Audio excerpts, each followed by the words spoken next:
अस्सलामुअलैकुम। आफाक फारूकी नए प्रोग्राम के साथ आपके सामने हूँ। मौजू यकीनन पाकिस्तान है, मगर मेन मौजू है हमारा शिगाई समिट कॉन्फ्रेंस जो है। वहाँ जो बड़ी तब्दीलियाँ देखने में आई हैं कि दुनिया बदलने जा रही है, मगर हमारी रियासत नहीं समझ सकी कि वहाँ क्या हुआ। फिर जो मुझे सबसे बड़ी खबर लगती है ना, वो है गोमल यूनिवर्सिटी डेरा गाजी खान का बंद होना, कि एक साबिक वज़ीर की बदमाशी से यूनिवर्सिटी बंद हो गई और वाइस चांसलर ऑफ यूनिवर्सिटी कहता है कि मेरी जान को ख़तरा है। समझ गए होंगे अली अमीन गंडापुर, शक्ल से जो नज़र आता है वो, जिसकी गाड़ी से खुशबू की बोतलें पकड़ी गई थी। अशराफिया के लिए तो सब आम है, ये रियासत मदीना है फिर, और वो एक खलीफा का नायब है, तो उस पर तो सब जायज़ है ना। मगर देखें ये हुकूमत कितनी कमज़ोर है, इसे इक़्तिदार लेने की बस जल्दी थी। शहबाज शरीफ को, उसकी औलादों को ये लिखना था कि हमारा बाप वज़ीर आज़म था। शहबाज शरीफ को मरने से पहले अपने आप को यकीन दिलाना था कि मैं भी कभी वज़ीर आज़म रहा। क्योंकि तसव्वुर कर सकता है किसी महज़िब रियासत में कि वाइस चांसलर इतना बेबस हो कि वो FIA को ख़त लिख रहा है कि मेरी जान को ख़तरा है और यहाँ हालात बहुत ख़राब हैं, और फिर वो यूनिवर्सिटी बंद कर दे। और वो गुंडा चिल्ला चिल्ला के कहता हो कि मैं देखूंगा कि मेरी मर्ज़ी के बगैर यहाँ कैसे सब कुछ होता है। यह है रियासत मदीना। मैं इस पर और ज़्यादा नहीं बोलूँगा, आप लोग गौर करें जो हुब्बुल वतनी का च्यूरन चाटते हैं। अच्छा हाँ, मुझे हुब्बुल वतनी पे याद आया कि आज की सबसे बड़ी जो है मेन हेडलाइन थी, जिस चैनल को मैं देखता हूँ, कि PCB से कंटेंट का मुआहिदा हो गया है कि अब इंटरव्यूज़ बड़े बड़े स्टार खिलाड़ियों के, फिर नए खिलाड़ी, मेरी हंसी निकल गई कि ये चैनल मास्टर है, इसने इरशाद भट्टी को तजिया निगार बना दिया, जो देख देख कर एक एक लफ्ज़ देख कर पढ़ता है और काफ़िए से काफ़िया जोड़ कर लाता है। तो अब तैयारी करें कि क्रिकेट अव्वल तो पहले ही कि क्या क्रिकेट है, चैम्पियन टीम तो कभी भी नहीं थी, इसके पता ही नहीं होता है कि ये दुनिया का वाहिद जुआ है पाकिस्तान क्रिकेट टीम, कि मेरे मौला जिधर चाहे उधर कर दे।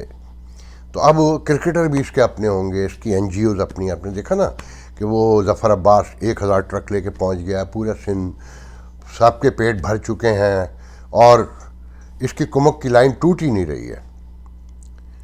वाहिद NGO थी जिसको इस टेलीविज़न ने दिखाया अल-खिदमत के अलावा, मेरे ख्याल में, क्योंकि फ़िरका परस्ती और फिर लॉबिंग हर जगह घुस चुकी है।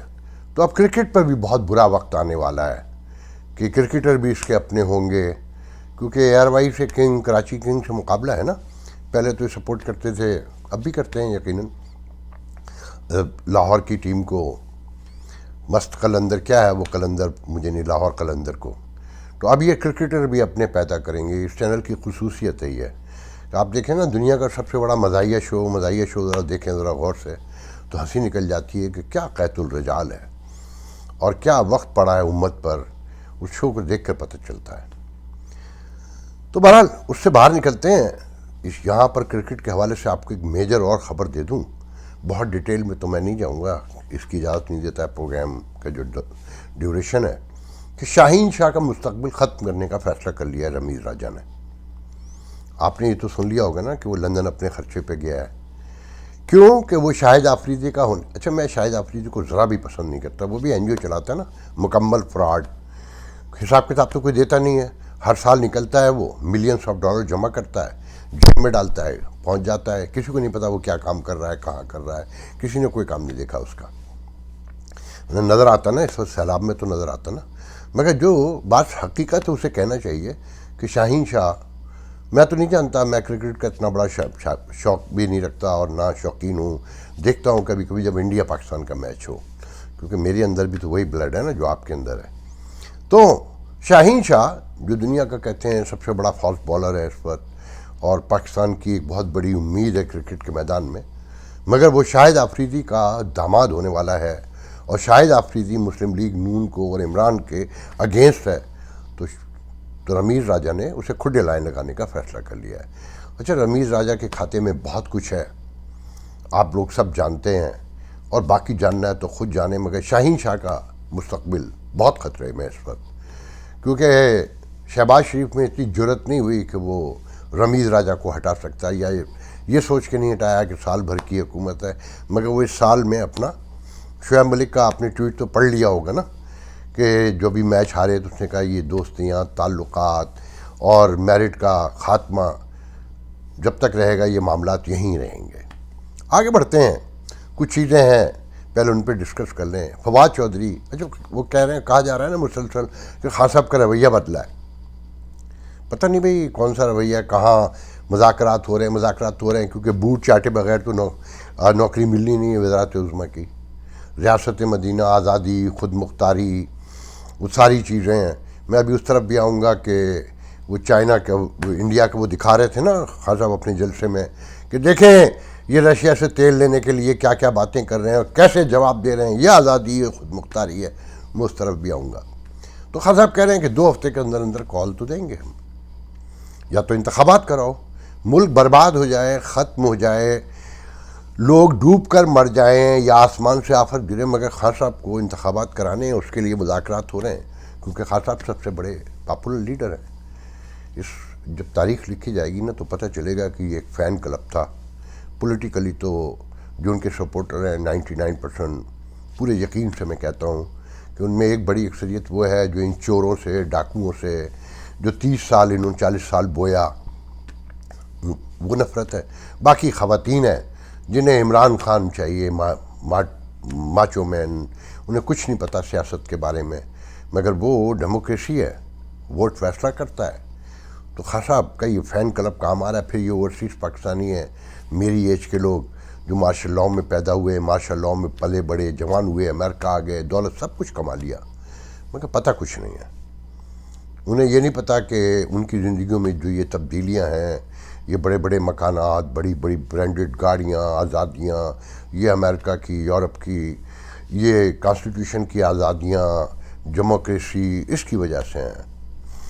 कमाल बात यह है कि इसी मुल्क को बुरा कहते हैं, इसी मुल्क में रहते हैं। जैसे बिल क्लिंटन ने और जिमी कार्टर से लेकर अब मोहतरम जनाब बुश ने इन्हें ख़त लिखकर अपने यहाँ बुलाया था कि आप यहाँ रहें, हमारी ऐसी तैसी भी फेरें, ऐश भी करें। ये एक लंबा टॉपिक है, बहुत दफ़ा पहले भी बोल चुका हूँ।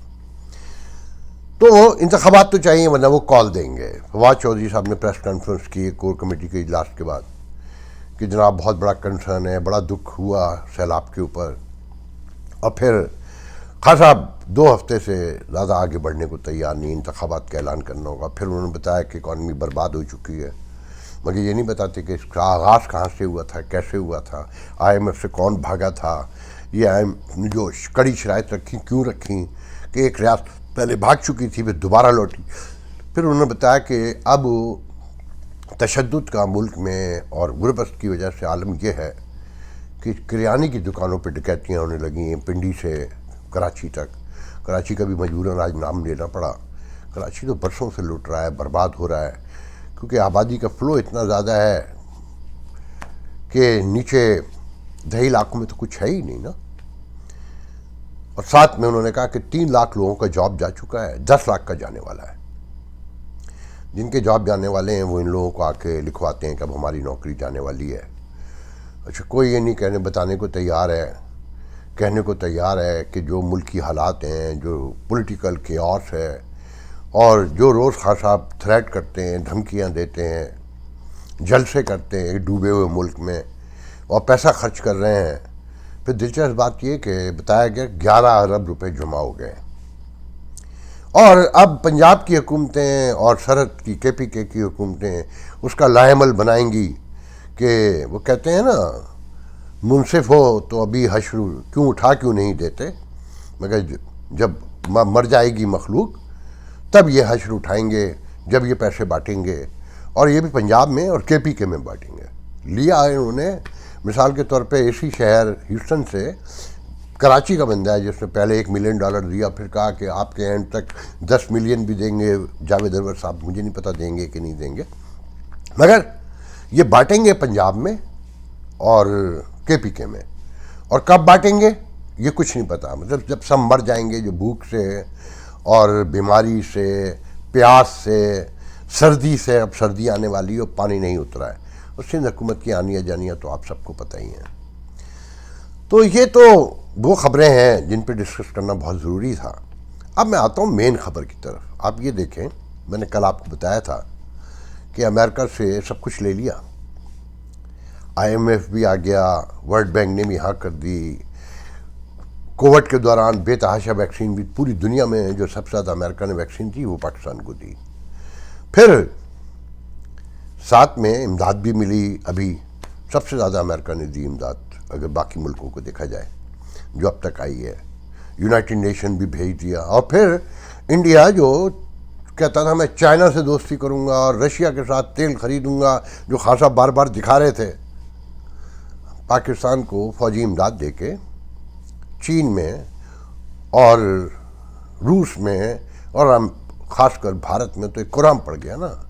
सब जज्बे ठंडे हो गए मोदी के, और पाकिस्तान ने फिर भी रिलाइज नहीं किया और शंघाई कॉन्फ्रेंस में भी पहुँचे। चलो ठीक है, पहुँच गए। गो के कुछ लोगों का ख्याल ये है कि उन्हें इस मौके पे बहाना कर देना चाहिए था, और फिर इन्हें पॉलिटिक्स का भी नहीं पता कि कौन अब क्या सोच रहा है, कहाँ खड़ा है, किसके हालात क्या हैं, और इस जंग के असल मकासद क्या हैं। तो आपको ने देखा होगा कि मीडिया हमारा भरा हुआ था कि रूस से गैस पाइपलाइन और गैस, पेट्रोल और गन्नम सब खरीदे जा रहे हैं, मुसलसल खबरें चल रही थी।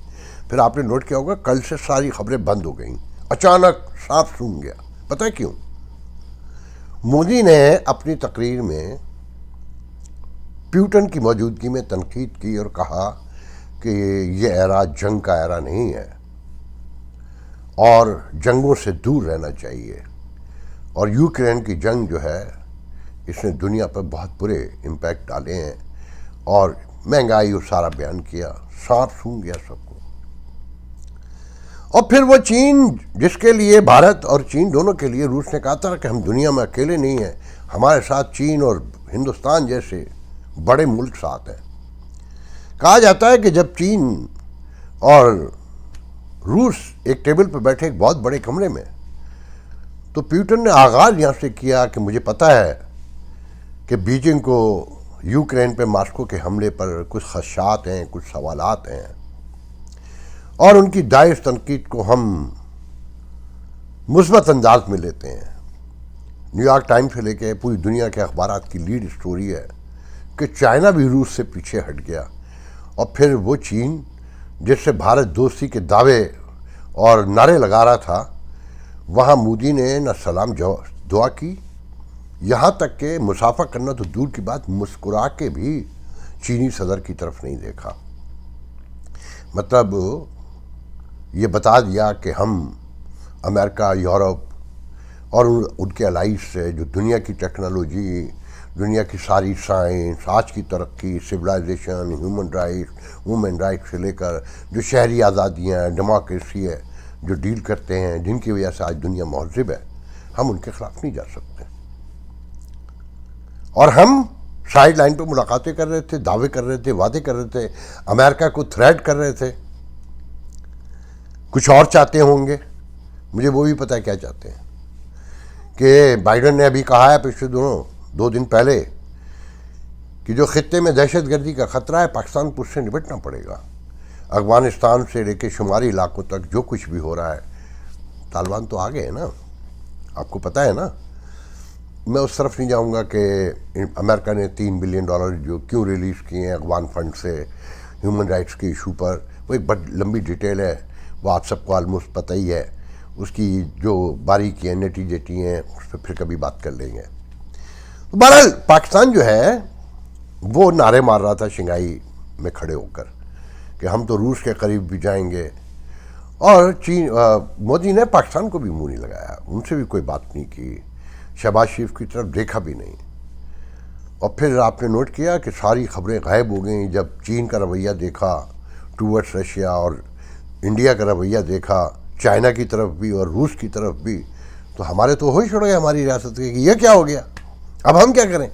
तो वापस आके नूर खान एयरपोर्ट पर इंग्लैंड, अब भाई के पास गए ना, वहाँ से न्यूयॉर्क आएंगे अक़वाम मुत्तहिदा की कि जो सालाना कन्वेंशन है उसमें इजलास में शिरकत के लिए शहबाज शरीफ साहब और वो मलका की आखिरी रसूमात में भी शिरकत करेंगे और भाई के पास भाई से नाम फाइनल करेंगे कि आर्मी चीफ कौन होगा, क्योंकि नाम तो वही फाइनल करेगा ना। ये तो बस दिखावे के वज़ीर-ए-आज़म में वैसे भी दिखावे के जो इस्टेब्लिशमेंट कहती है, जो आदमी रमीज़ राजा को मूव नहीं कर सकता, जो आदमी गोमल यूनिवर्सिटी पे कोई एक्शन नहीं ले सकता, क्योंकि रियासत का एक बहुत बड़ा हिस्सा तो इमरान खान की सपोर्ट में है। तो इन सारी रोशनी में उन्होंने वापस आके सैलाब पर ब्रीफिंग दी। ये नहीं बताया फिर कि रूस, चाइना और सी पैक फलाना सब ठंडा हो गया, क्योंकि उन्होंने देख लिया कि भाई बड़े बड़े भाग गए हैं। देखिए जनाब, याद रखें, ये जो लोग कहते हैं ना कि अमेरिका ने बड़ा जुल्म किया इराक़ में, बड़ा जुल्म किया सीरिया में, अगर इराक़ कुवैत पे कब्ज़ा करके रशिया की मदद से और फिर आगे भी इक़दाम करता और तेल पर सारा कब्ज़ा कर लेता, जो ब्लैकमेलिंग होती ना दुनिया में, उसके बारे में कोई तसव्वुर भी नहीं कर सकता। ज़रा तारीख़ पढ़ें कि रशिया चाहता क्या है, उसके ख्वाब क्या हैं। ये अमेरिका है, हम्बल अमेरिकन और ये यूरोपियन जो आपको जगह भी देते हैं, आपकी सुनते भी हैं, आपको रहने के लिए भी, आप उनके ख़िलाफ़ भी दुश्मनियाँ भी करते हैं, उनके ख़िलाफ़ नफ़रत भी फैलाते हैं। अब खान साहब से कहें ना कि हम तो रशिया के साथ मुआहदा करेंगे और रशिया जैसा किरदार अदा करेंगे और चाइना जैसा मोदी की दिखाते थे कि मोदी की देखें पॉलिसी होती है। अब खान साहब से पूछे कोई कि मोदी की पॉलिसी कहाँ गई, क्योंकि चाइना और मोदी को जब ये मैसेजेस मिले और बहुत सारी कंपनियां वहाँ से उठ गईं, अमेरिकन और यूरोपियन, तो जिसकी दौलत पे फूलते थे और आंखें दिखाने की कोशिश करते थे, सब ठंडा हो गया। वहाँ पे हिंदुस्तान में भी आम पार्टी आगे बढ़ रही है ना, जो कहती है कि जनाब अपना घर देखो, अपने लोगों को देखो, उनके लिए काम करो, उनकी गुर्बत का ख़ात्मे के लिए, उनकी एजुकेशन के लिए, उनके मेंटल लेवल के ग्रो के लिए, उनके ज़िंदगी के मसाइल दूर करने के लिए। तो इतना आसान नहीं है।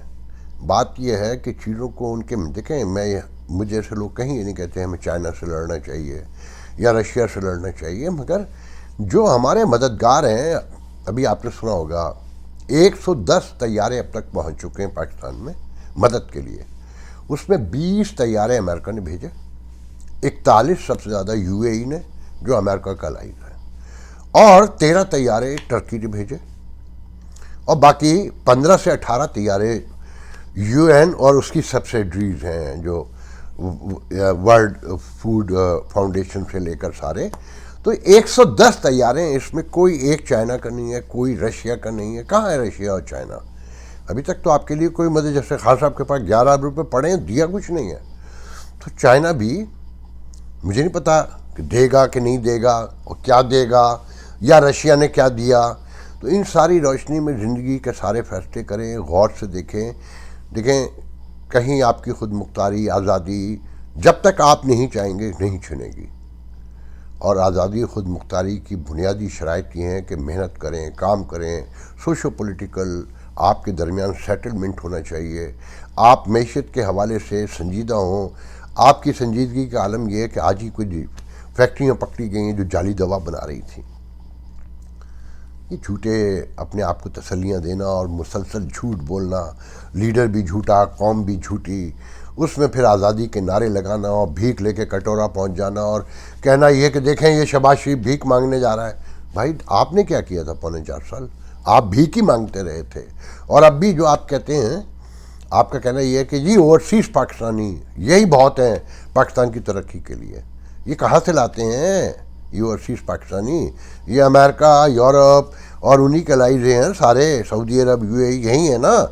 चाइना में, रशिया में, इंडिया में तो आपके ओवरसीज़ नहीं रहते ना। तो चीज़ों को गौर से देखें और फिर बातों पर गौर किया करें लीडरों की, तो आपको समझ में आएगा ये जितने डॉलर हैं ना जो खान साहब के नमल में जाते हैं, शौकत खानम में जाते हैं, पीटीआई में जाते हैं, ये इन्हीं मुल्कों से जाते हैं। और यहाँ के लोग यहीं से कमा कर जब देते हैं तो साथ में इन्हीं मुल्कों को गाली देते हैं। देना रशिया में जाके बैठकर, चाइना में बैठकर दिखाएं ना, या इंडिया में से बैठकर दिखाएं ना, या सऊदी अरब में मुजाहरा करके दिखाएं ना अमेरिका के ख़िलाफ़, या पीटीआई के हक़ में, या यूएई में करके दिखाएं ना तो पता चले। तो बहरहाल आज के लिए इतना बहुत है, इंशाल्लाह आपसे कल दूसरे प्रोग्राम में गुफ्तगू होगी। अल्लाह हाफ़िज़।